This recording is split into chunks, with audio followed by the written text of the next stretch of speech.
Day at Versailles. One day in 1901, two women named Anne and Eleanor traveled to France. They wanted to see the palace at Versailles. This palace was Queen Marie Antoinette's home in the late 1700s. Anne and Eleanor toured the palace.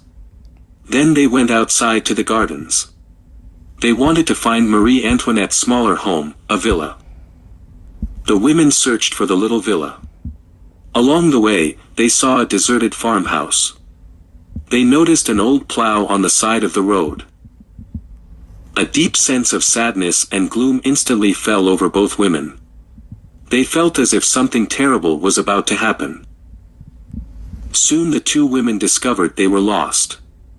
They did not know where to go until they met two men. The men were dressed in long green coats. They wore three-cornered hats. The women realized that the men's clothes and hats were odd, too. They were the kinds of clothes soldiers wore during the French Revolution. "Which way to the villa?" Anne asked the men. The men pointed down a path. "Follow that path," they said.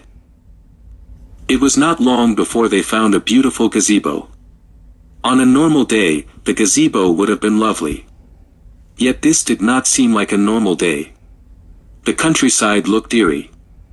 Anne and Eleanor felt even sadder than before. The trees were still. The birds were silent.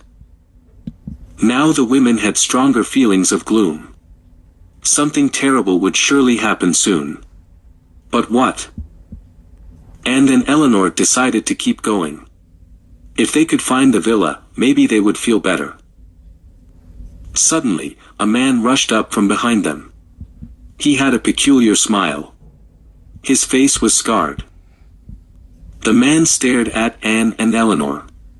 Finally, he said, "You are going the wrong way." The man pointed to a small bridge. He told the women to go across it. Anne and Eleanor turned and started across the bridge. When they looked back, the strange man was gone. Anne and Eleanor got to the other side of the bridge. Soon they came to an area they felt must be the villa. Everything was still strangely flat. The countryside looked like something in a bad dream. Anne noticed a beautiful lady. The lady was sketching the countryside. She wore an old-fashioned dress and a pale yellow scarf around her neck. She looked very sad. Anne shivered as she looked at this beautiful lady. There was something familiar about her. But who could she be? Both Anne's and Eleanor's feelings of sadness and gloom grew stronger and stronger. But they could not explain what made them feel so sad. Anne and Eleanor turned to see a man rush out of a nearby building. He slammed the door. Then he glanced at Anne and Eleanor. "The entrance to the villa is on the other side of the building," he said. Anne and Eleanor walked around to the other side of the villa. When they got there, they found a small wedding party waiting to tour all the rooms of the villa. Anne and Eleanor's gloomy mood magically lifted. A soft breeze blew the leaves of the trees. Anne and Eleanor continued their tour of the villa. Everything seemed normal again. Nothing else unusual happened that day. But the two women did not understand the strange sights they had seen. The next year, Anne returned to the French palace. She searched for the villa again. But everything looked different. "Where is the plow?" Anne asked. "The bridge is gone, too." Anne told a gardener about the men in green coats and the man with the scarred face. Then she described the lady sketching and the man who had rushed out of the villa. The gardener explained that no plows were kept in the palace gardens. But an old plow had been displayed on the grounds in 1789.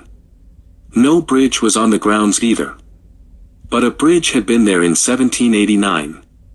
The men in green coats were part of Marie Antoinette's Swiss Guard. The man with the scarred face sounded like an enemy of Marie Antoinette. The gardener turned to the door that Anne had seen a man rush out of last year. The door was bolted shut. "It's been bolted shut for many years," said the gardener.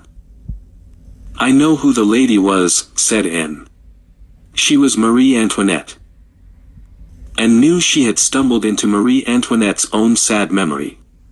It was her memory of a day in 1789.